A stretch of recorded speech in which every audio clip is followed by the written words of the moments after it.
Andy Hedworth, you've just been talking about Google Plus for recruiting at the Social Media and Recruitment Conference.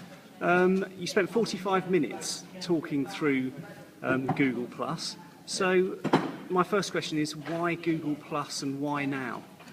Google Plus is part Google Plus for the minute. You need to think of who owns Google Plus, and that's Google.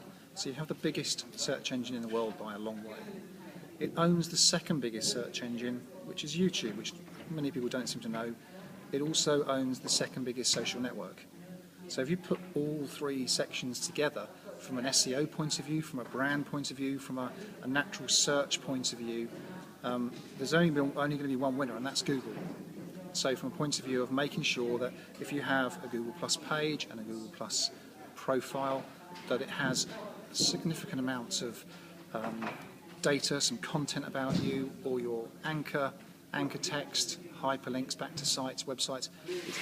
It's geared up for SEO, and if you're not taking advantage of that, you're quite frankly mental.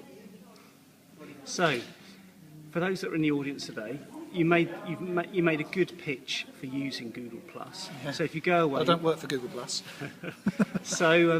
So what do you do next? What would you go off and what would you recommend doing? Two things, very simple. And again, if you do nothing else from a point of view of how Google position it, go to Google, go to any Google product. It will take you to sign up for Google Plus. Set up a personal profile first. The very least you can do is, if you have a LinkedIn profile, you can cut and paste, pretty much all of your LinkedIn profile across to your personal profile on Google Plus. Second thing, set up a company page, similar to a Facebook page, LinkedIn company page, etc. Make sure you've got all the text. You maximize all the text areas. You put all the links in back to your website.